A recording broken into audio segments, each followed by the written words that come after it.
This is Special Prosecutor Larry Klayman. I'm the only lawyer ever to obtain a court ruling that a president of the United States committed a crime. For truth. For competition. As a young lawyer, I helped break up AT&T. That's why you have all your cell phones today. For sovereignty. For the Republic. I'm the guy who at Judicial Watch, which I founded, uncovered the Chinagate scandal. Millions of dollars going to the Clinton campaign, corrupting our political system. For the privacy of citizens. And I'm the only guy to have enjoined the National Security Agency from mass surveillance on hundreds of millions of Americans. Tearing it up. I'm the son of meat packers in Philadelphia, Pennsylvania. I know how to slice and dice. Bringing it back. We're going to take this country apart and put it back together again in the way envisioned by our founding fathers. It's not just talk. We're not just regurgitating news stories. Larry Klayman, special prosecutor, is making the news. And now, here's Larry. Welcome to this edition of Special Prosecutor with Larry Klayman. Lots of news this week. A very important show. I always say that. I don't do what Hannity says, late-breaking news. I don't look to the government, so-called government, to mete out justice. I look to ourselves, we the people. And that's why we have Freedom Watch, because Freedom Watch does today what I used to do when I founded and ran Judicial Watch. We bring hard-hitting cases. We have actual clients. We're not just getting documents. We get documents too, but we use those documents to bring about justice in lawsuits and in citizens' grand juries. And this week, a particular example, case in point. You won't see this out of Judicial Watch. You'll see it out of Freedom Watch and in my private capacity. And this week, and by the way, I'm proud of having founded Judicial Watch, but I'm not proud of what's happened to it ever since then. It's become basically just a PR agency for getting documents and getting on Hannity or getting on Fox and then boasting, pounding your chest. Fitton does that all the time. But, you know, I'm sick of it. I really need to get justice for the American people. I need your support. I need to do what I can to restore this country to the vision of our founding fathers. And what's destroying this country, among other things, is the rank dishonesty. You know, it was John Adams who said, I've said this many times, in the days leading up to the revolution, and he said it 3 days before the Declaration of Independence was signed and ratified, that without ethics, morality, and religion, doesn't matter how many times you change your rulers or forms of government, you will not have a lasting liberty. The ethics in this country have hit a rock bottom. The rank illegality has hit a rock bottom.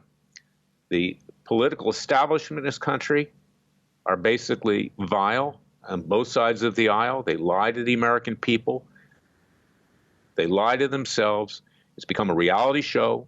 If you're left, you go on CNN or MSNBC. If you're right, you try to go on Fox, although Fox is moving left. And this is what we have.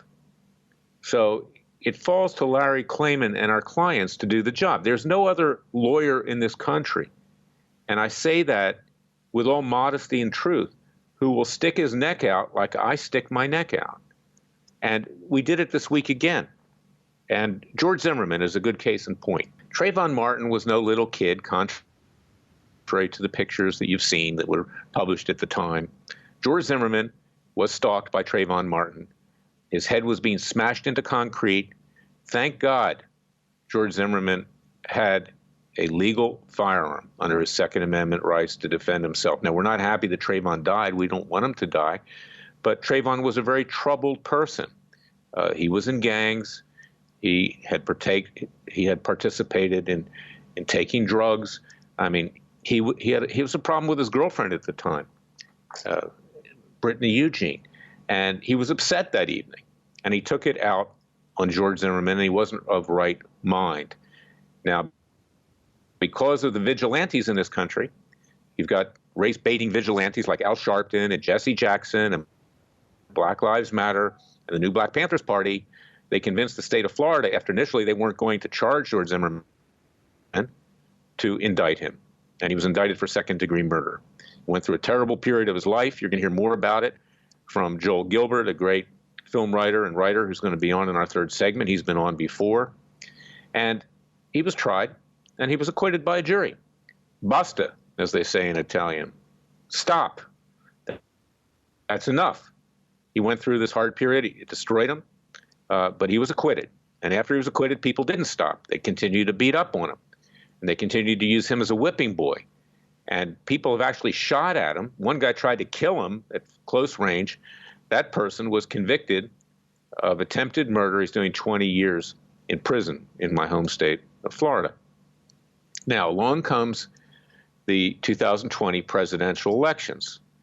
You've got little Petey Buttigieg, who is actually a leftist. You know, his dad was actually communist, and he's not that far off. Frankly, he's not much different than Bernie Sanders, who is a communist. In fact, just in the debate this week, Bloomberg, one of the few things he said that was coherent, he basically called Bernie a communist, which he is. Let's just call it straight up. And Elizabeth Warren, also out there, both of these individuals haven't been doing well with the black community, with the African-American community. You know, African-Americans are very discerning, generally speaking. They understand what goes on at street level. They know when people are lying. They know when people aren't sincere. They know when people are pandering to them, trying to get votes. So these people are desperate, Buttigieg and Warren. And in fact, the two of them should know better because Buttigieg's a minority. He's gay. And Elizabeth Warren claims she's part Indian. Of course, she isn't, but she thinks she's a minority and has used that, you know, with regard to teaching assignments and getting into schools and things like that. So what do they do on the 25th birthday of Trayvon Martin, may his soul rest in peace? They beat up on Zimmerman again. They call him a white supremacist. They call him a racist. They say, well, you know, Trayvon Martin would be around on his 25th birthday if it wasn't for white supremacy, if it wasn't for racism, if it wasn't for gun violence. They're obviously talking about George Zimmerman. And I'm going to explain in our second segment how you prove defamation. It's important for you to understand that because I become an expert in defamation, unfortunately. This is mostly what I do these days as a plaintiff's lawyer, both in my private capacity and in my capacity as chairman and general counsel of Freedom Watch, because these kinds of things destroy people. It's not just George Zimmerman. I have other clients that have been destroyed.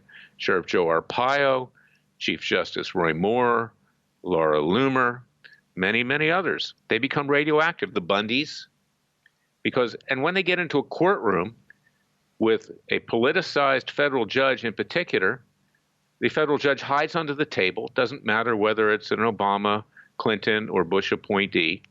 They don't want these people in their courtroom because it may hurt their chances to get invited to parties in Georgetown, not be part of the Washington Club, or get higher appointments later on if they actually have to rule in their favor. And of course, they find reasons to get rid of cases under a misreading of a case, Bell Atlantic versus Twombly, where they think, they don't really think, but it's a manipulation, that they get to decide what's plausible and not. Well, you know what? Our founders put juries into effect. It's in our Constitution because they don't want judges making decisions. They knew how corrupt the judges of the Court of St. James were under King George III.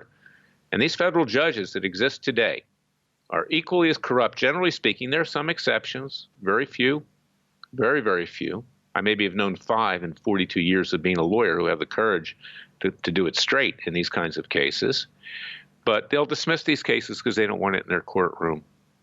But in state courts, where judges are elected, such as in Florida courts, judges actually have to answer to the people. And they're more civil, and they treat lawyers better. They treat the private parties better, generally speaking.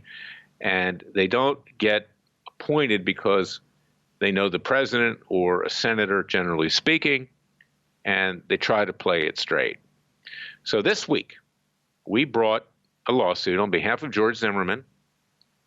We're asking for $245 million in compensatory damages for actual damage. Later, we will seek to add to the complaint claims for punitive damages. These people are worth a lot of money. You know, contrary to Bernie claiming that he's a man of the people, we didn't sue Bernie. If he sticks his neck out like these two people did, we will as well, or any other politician or anyone in general. But they have the money, okay? And the only way you're going to stop them is to sock them in the pocketbook, to literally bankrupt them. So we sued Buttigieg. We sued Warren for defamation. And widely publicized, every major network, and even the left couldn't be too critical of it because it was so blatant that this was defamation that they basically played it straight. Do a Google search or go to LarryKlayman.com. See the articles that were written. See the interviews. or go to freedomwatchusa.org. I posted them there because it is a matter of public interest as well, even though I'm doing this in my private capacity. But this is something that really needs to be done. Our foot needs to be put down.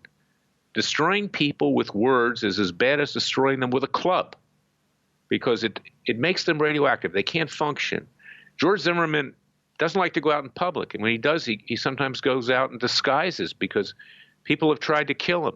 People have threatened me for representing him. And this is why it's important that you support people like Zimmerman who are sticking their neck out, who are trying to change the narrative. Now, Roger Stone, he's another one, okay?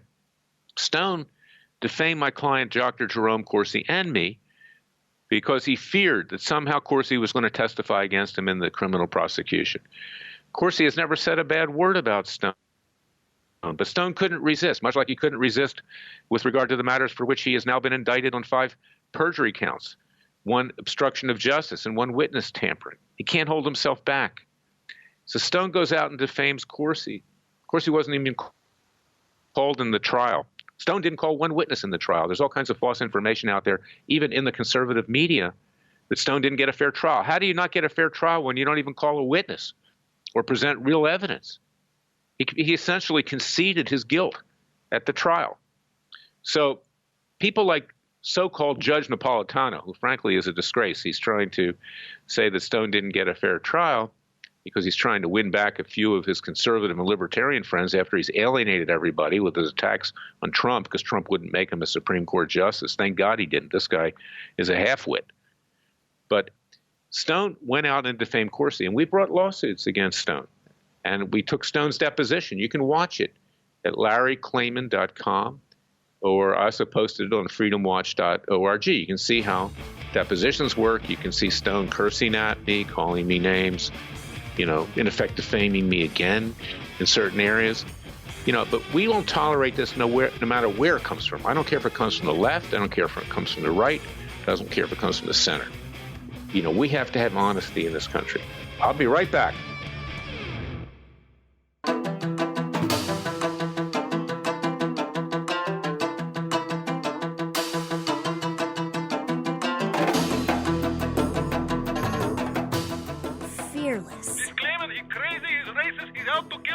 Dangerous. You don't hear, use the court and the law. Lethal. This is bad. Special prosecutor. Very bad. Larry Klayman. If you'd like to support Freedom Watch and this radio show, go to freedomwatchusa.org. Now, the world faces a threat of coronavirus. China says it's already infected about 80,000 people. If China says it's 80,000, you can multiply that by 100 times, okay? You don't get the truth out of China, even less than you get out of our government here. And we hide stuff too, Mad cow disease a number of years ago. My dad was in the meat business. He told me it was all over the United States. We didn't report that. Department of Agriculture suppressed it to protect, the beef producers. But this is really a threat to civilization, potentially. And we need to get the truth. We're talking about defamation in the earlier segment. Now we're talking about getting the truth. But quite apart from the truth, where did the coronavirus come from? Everybody's wants to blame China now for this. No. Now, maybe the sanitary conditions in China aren't very good. Who knows? I mean, I've been to China. I've been to Taiwan. Sometimes they could be better. They could be better in a lot of different places around this country. But I want to pose something which sounds way out, but I think it needs to be considered, is that there are a lot of articles out there on the internet and videos from scientists and others, respected people, who are talking about how potentially we have been visited by aliens from other planets. I'm not talking about illegal aliens running across the Mexican border. Now, if there are UFOs here, even unmanned UFOs, or if they've been here for a number of years, or if, in fact, there are meteors that came into our world on the Earth with microbes from other solar systems, potentially other planets, this could be something that was started by something outside of this world. And I don't want to be alarmist because Many of the people that I know, Stephen Greer, who wrote this movie Unacknowledged and wrote a book, you should watch it, it's on Netflix, where a lot of whistleblowers have come forward and talked about how, yes, UFOs do exist, how there were alien bodies found at Roswell, how one of them survived for a while, how they were put on ice, how we still have them, how we're hiding the truth. Many countries admit that we've been visited, that there are UFOs. Great Britain, Russia, others, Japan. Just recently, a craft was found off the coast of Japan. Well, if that's the case, it could be that an alien civilization, either by design or inadvertently, infected our world, our Earth, with a virus that will destroy all of us. Could it be like War of the Worlds when the Martians came, H.G. Wells, and they had a disease and the world was about ready to get destroyed? No, I raise this. It sounds fantastic, but it's something that needs to be considered. And that's why we need to get the truth out of our government. It now threatens civilization. It's going to have a big impact on the economy, and we need to know that. Now, let's talk a little bit about defamation. How do you prove defamation? And I'll be brief. We're going to have Joel Gilbert on in the third segment. Is that something is either knowingly untrue or a reckless disregard for the truth. If you're a public figure, George Zimmerman really isn't a public figure because he was made a public figure. He's a qualified public figure, as lawyers say. But even if you're a public figure, if you can show that it was done intentionally or with reckless disregard for the truth, you're in hot water. So Buttigieg and Warren are in hot water because they knew that George Zimmerman was acquitted on a defense of self-defense, and they chose to use him to whip up votes in the black community because they're doing badly with blacks. Blacks see through their phoniness. Blacks don't want to have anything to do with them. So they're desperate, and they need the black vote, the radical black vote, because most blacks are not radical. Most are normal people like everybody else in this country. They're not looking to destroy anything. In fact, I think they have a greater sense of right and wrong in many ways than other people because they've been persecuted all these years. But this is something that needs to be understood. These cases are powerful. If we go to a jury, Pete Buttigieg and Elizabeth Warren are toast. They'll be living with a tin cup on the streets of God knows where else, wherever they go into hiding. I'm going to be back with Joel Gilbert to talk about his great book and movie, The Trayvon Hoax, and what we're trying to do to bring the races together by bringing these lawsuits for George Zimmerman. We're not trying to divide like Buttigieg and Warren. We're trying to bring all of our brothers together. So I'll be right back. Until then, go to freedomwatchusa.org, join our Justice League and contribute, and then see our lawsuit for Zimmerman at larryclayman.com.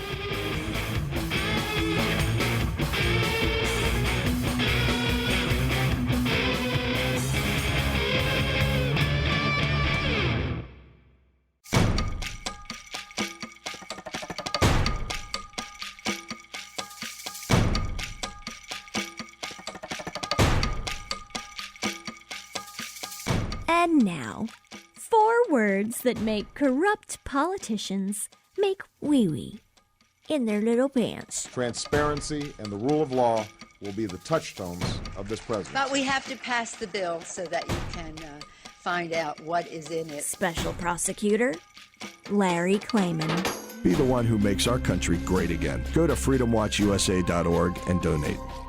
I'm back with my friend, with a colleague, with someone who's an extremely talented filmmaker in Hollywood and also a great writer. And Joel's the one who uncovered the Trayvon hoax, and you can find it. He'll tell you where to find it and how to get the book and all that other stuff. But I want your analysis on what Pete Buttigieg and Elizabeth Warren did, because as you know, we brought a lawsuit this week on behalf of George Zimmerman for defamation. It was 3 types of defamation. Defamation per se, because Zimmerman was accused of committing a crime, of being a murderer, of being a white supremacist, of being someone who engages in gun violence, which has a certain connotation. It was general defamation, and it was also defamation by implication under Florida law. That's when, it can even be true, but if it creates something which gets you to experience great humiliation and ridicule in the community, it's also actionable. But everything taken together here is very strong defamation. He was called a white supremacist. He was called a racist. He said he was engaging in gun violence rather than using, under the Second Amendment, his rights of self-defense with a firearm. And these people need to be held accountable. And I've always said, Joel, people said, why do you bring so many lawsuits, Larry? Why are you suing presidents? Why are you suing presidential candidates? Because you might as well start at the top. And if you start at the top and hold them accountable, then the rest of the country can take heed. But I want to get your take on it, Joel, and take it back in time to what you uncovered here with regard to George Zimmerman, and also what Zimmerman is trying to accomplish here on behalf of the American people, to unite the races, to get these race baiters out of politics and out of our country in general. So white, black, green, yellow, blue, whoever, we can live together and make this country a better place. Okay, well, thanks for having me, Larry. Well, I came out, of course, as you mentioned, with my film and book of the same name, The Trayvon Hoax, Unmasking the Witness Fraud That Divided America, a few months ago. And the Trayvon hoax is two things. It's the substitution of a fake witness, this girl named Rachel Gentel. People remember her from the Zimmerman trial. She's the reason that Zimmerman even got indicted and arrested in the first place. And what I did is I proved and showed that she was not the real girlfriend, not the real girl on the phone with Trayvon, that the Martin family came up with out of the blue in order to get Zimmerman arrested, even though he'd been exonerated by the police.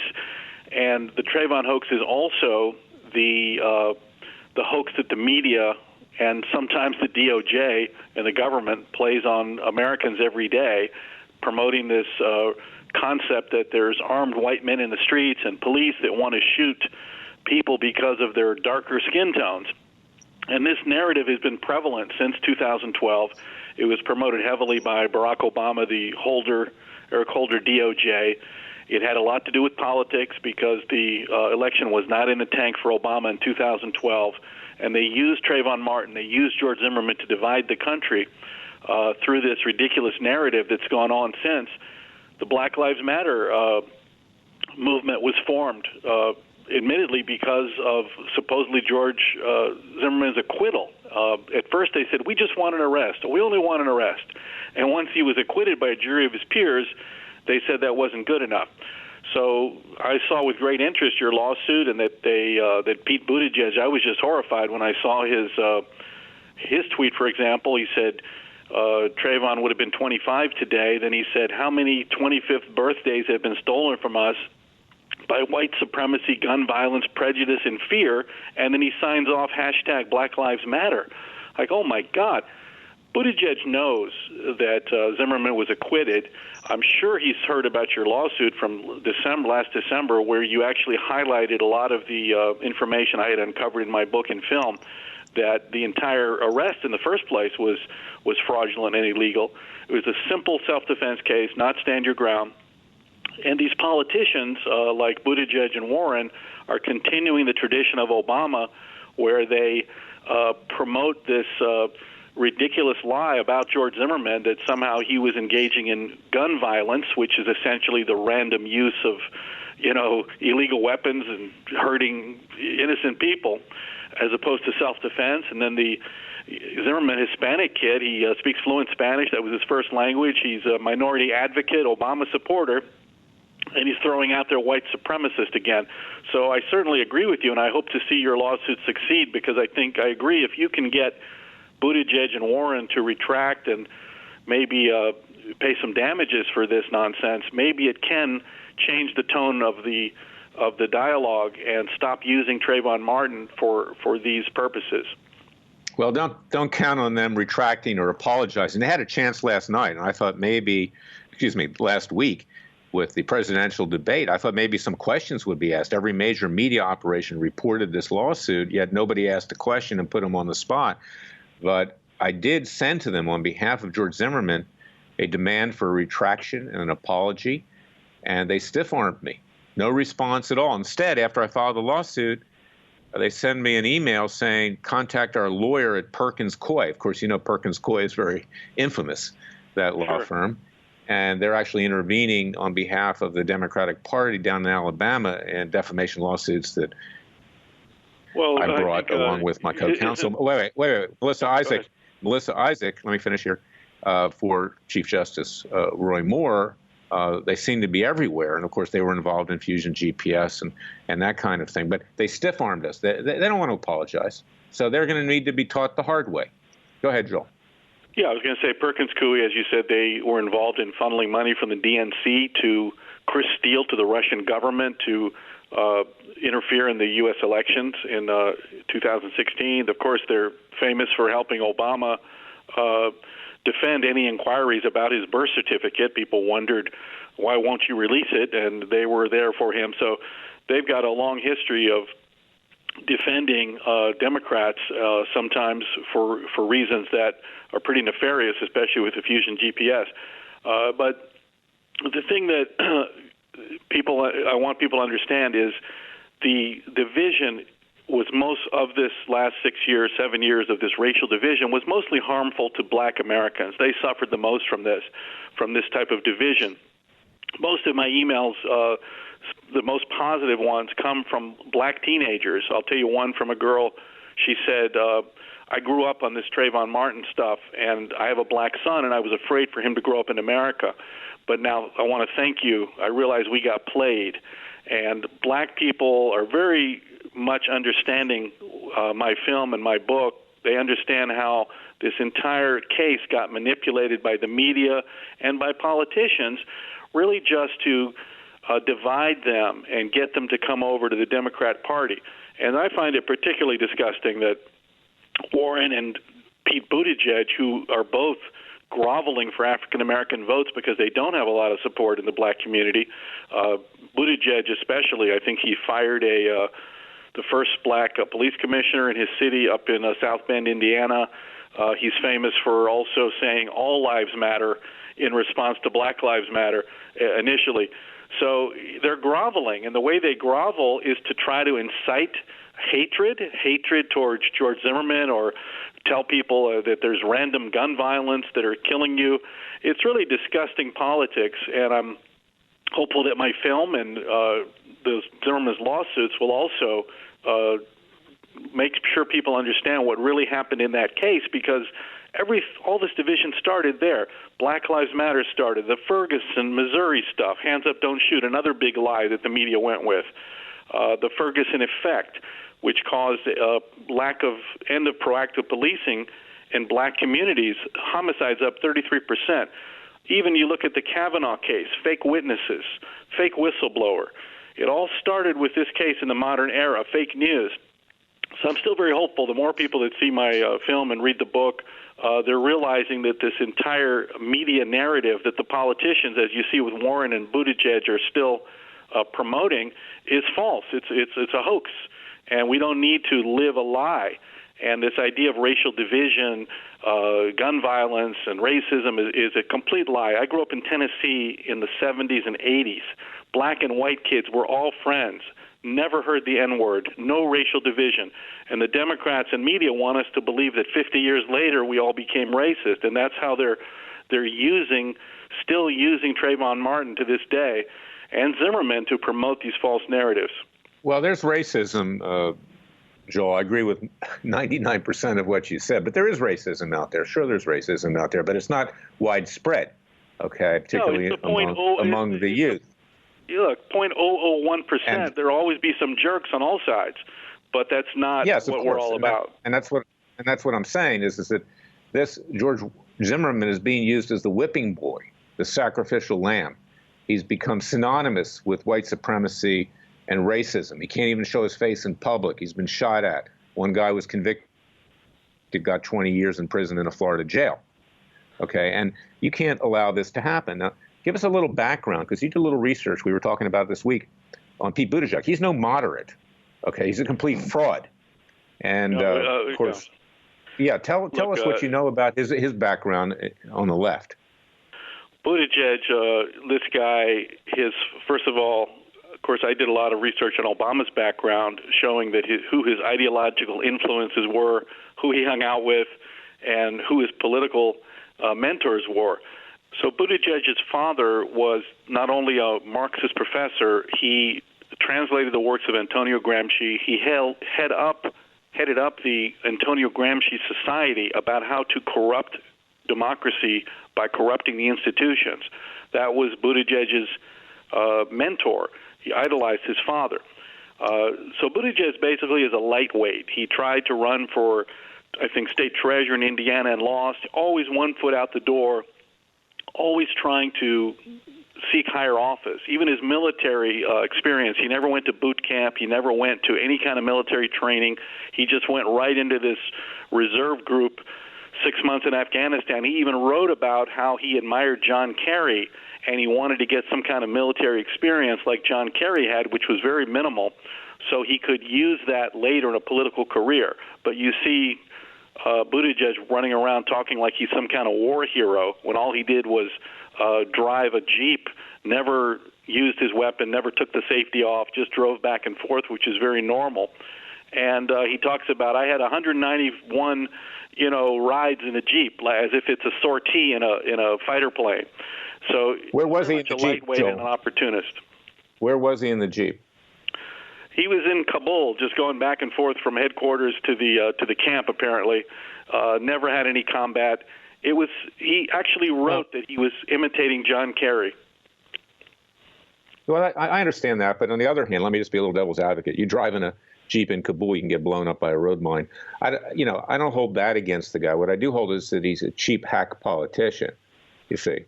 And, that's something which I think is very serious. Now, talk about Elizabeth Warren. What do you know about her? Well, Elizabeth Warren, of course, she's been that Harvard professor. Her entire history is misrepresenting her background, whether it's her alleged Indian heritage, which blew up in her face, that she used to get jobs at Harvard and take advantage of minority positions. Of course, she claimed the thing about getting fired because she was pregnant. So she has a long history of trying to identify as a minority or as a victim. And this is very prevalent in the Democrat candidates. Everybody's some kind of victim or been discriminated against. And she also tweeted about Trayvon Martin, saying that, and about Zimmerman, we need to end gun violence and racism and so on.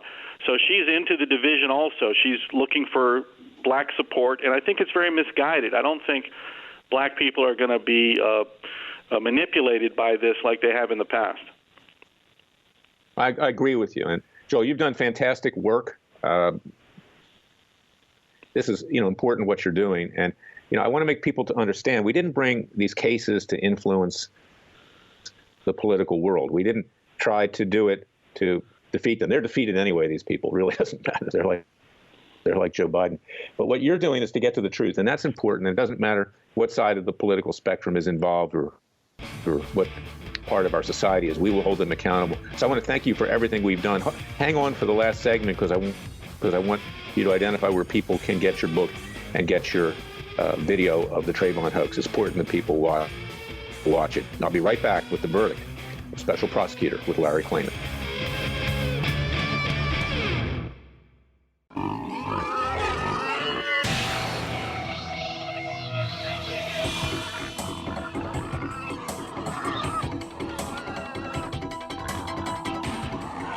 Before he was a trial lawyer, he sliced him and diced him. People used to ask me, Larry, what caused you to start Judicial Watch and now Freedom Watch, given the powerful forces in this country that put you at risk? In a meat packing plant. I'm the son of meat packers in Philadelphia, Pennsylvania. I know how to slice and dice. A very special prosecutor, Larry Klayman. If you'd like to support Freedom Watch and this radio show, go to freedomwatchusa.org.